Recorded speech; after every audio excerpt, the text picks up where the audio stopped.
Welcome to the Freely Rooted Mama podcast.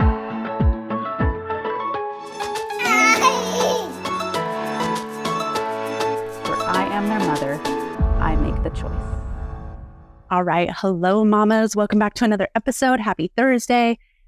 I have my co-pilot here with me today, as usual, and she is really on to talking. So if you hear her in the background, she's just chatting with you too. Okay, so today's episode, I want to talk about Halloween. And I have a couple different feelings on this, but I kind of want to go through some alternative ideas around Halloween and how can we approach Halloween without having our kids ingest sugar for weeks and weeks and weeks from all the candy that they collect. And so there's a couple schools of thought around here, and it kind of depends on what age your kids are. So like for Isaac this year and last year, we probably won't do Halloween really. Like we'll maybe get him dressed and we'll like go to my family's and we'll do like some fun games or something like that. We probably won't do trick-or-treating just because I don't think he's really at the age where he's gonna like love it right now. But as they get older, that will change where he really might want to go trick-or-treating. And so there's a couple different schools of thought. One, because you know my thoughts around sugar. And if you don't, you should probably go listen to my episodes that I've done on what sugar does to the brain and why you shouldn't give your kids, any sugar, especially processed sugar. Definitely by age 1 and, research says, even through age 3. So one thought is I got from a parenting book that Ben Greenfield wrote, and he talks about with his kids when he has older kids, but I think they were probably around the age of like 9 or 10. He let them go off, do trick-or-treating, do Halloween. They came home with candy and he let them eat them. He let them eat all the candy they wanted. And the next day they felt like crap. And he used it as a tool of of question asking of like, why do you think you don't feel good?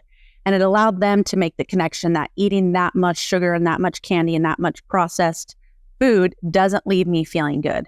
And so rather than it being good or bad, we bring the story to about how does it make you feel, which I think is such a great lesson for kids to learn about food because there's so many issues that can be around food, right? Like this food will make me fat or I'm too skinny, or rather than labeling it, just how does it make you feel? Does it make you feel like you have energy? Do you sleep good? Do you have brain fog? Like if we can lead it back to how does it make you feel, then it takes the good or bad, the villain part out of it, especially for you as a parent. So if you have older kids, I think that's a great tactic. For younger kids who may not be able to put that together, right? I mean, they can barely put sentences together.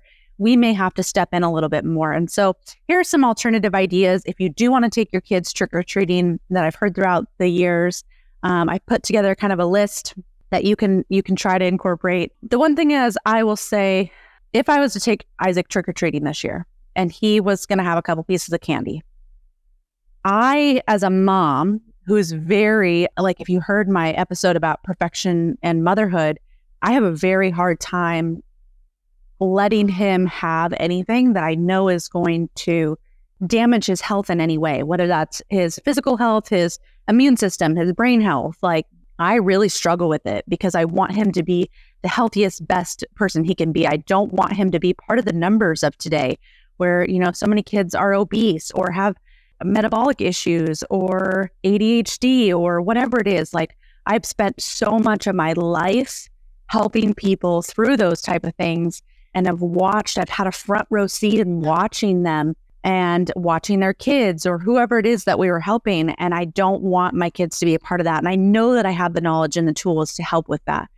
And so I'm very hard on myself in terms of the amount of guilt I feel. So like, for example, we went to a birthday party not long ago and I knew that the cake probably had really bad ingredients in it.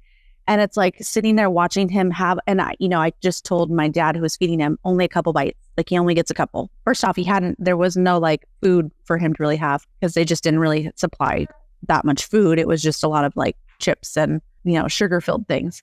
So I'm like, first off, he hasn't had a real meal. Like we haven't filled him up with protein or anything like that. So I don't want him to have a bunch of sugar. Second off, I know that the ingredients in that cake are not great. So I only told him a little bit. But as I'm sitting there watching him, like the amount of guilt that's flooding my system and cortisol that's flooding my system, I have to release a little bit because I also know that the body is so freaking intelligent that this little tiny hormetic stress is going to be okay. It's not ideal, but it's going to be okay. And I control 99% of the other things that he eats, so it's going to be okay. I never will allow that to be permission for my kid to do that over and over and over again, but that's how I can help myself cope in the moment of that. So same to be said on Halloween. There can be this thought that like, okay, I'm going to let my kids have a couple pieces of candy. It's not great for him. But before we go out for Halloween trick-or-treating, I'm going to boost that kid's immune system. I'm going to make sure that he was filled with protein and some good carbs so that he's full. So maybe he won't want as much. And tomorrow when, overnight, the candy is going to disappear and it's not going to be here tomorrow. It's just going to be a one day thing.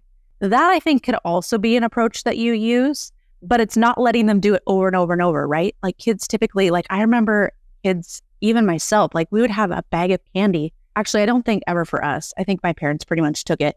But I remember kids like having Halloween candy in their closet till like December or January. And they're just eating it whenever. That is not going to be okay with me. So there's that little like thought process there too. My parents, we did go trick-or-treating. I think we got to maybe pick out like a couple of things. And I think that was pretty much what we got to do when we got home. We got to have like, I don't remember, but like we got to maybe pick out 5 or 10 pieces and that's what we got to have. And the rest, I have no idea what my mom did with it. Also, I know that like grandparents, when we would go to like their house for trick-or-treating, like I had a set of grandparents that lived close to us at the time. And she had a basket and it was usually like a movie.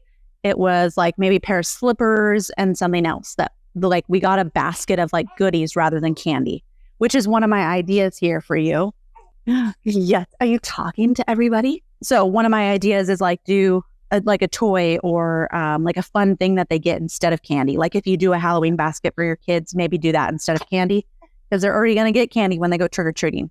Here's my ideas. You could do a Halloween toy exchange where like anybody where like if you're getting together with a group of friends for a Halloween party with your kids, maybe they all bring a toy and they all exchange a toy and that's what they get instead of candy. You could do non-food treats. So you could give out other things at trick-or-treating like toys, stickers, glow sticks, things like that. I was like, I have so many beef sticks. I'm like, I could be the beef stick person that hands out beef sticks for Halloween. Which I know is not fun, but that's what I want to hand out to them, not candy. You could do a candy donation, which I don't really love, but some people talk about this where you could donate your candy to somewhere. But you're just passing on that toxic food to somebody else. So I don't really know how I feel about that, but it's an option.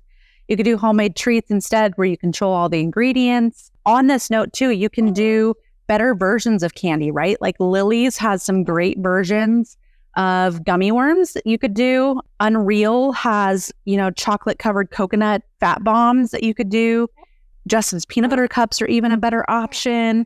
Lily's peanut butter cups, you could do those instead of like Reese's Pieces or Sour Patch or whatever.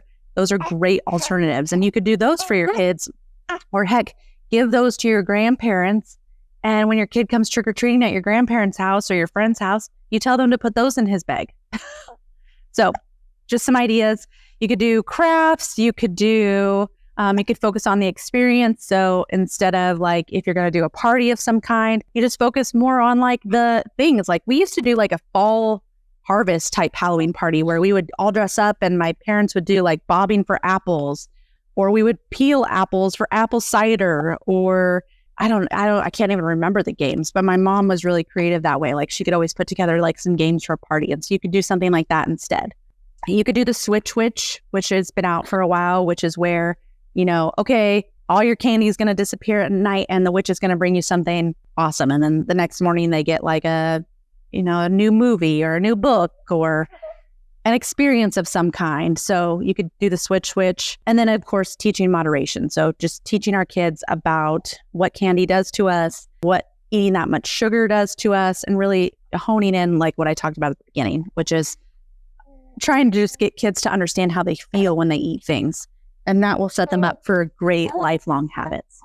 So there's some ideas for Halloween and doing Halloween with kids, toddlers, trick-or-treating. I hope that's helpful. If it is helpful, please reach out to me and let me know. I'd love feedback on if any of these ideas worked for you, what's worked for you in the past, what hasn't worked, and just helping us as a community of moms try to do things a little differently. So with that being said, have a fabulous fabulous day. Have a fabulous Halloween with your kids. This episode is probably a couple days before Halloween. If you're listening to this, I recorded this probably a couple weeks earlier, and I have no idea if we're dressing up, what we're doing for Halloween. So we'll see. You'll see on Instagram. If you follow me on Instagram, you'll find out what we end up doing.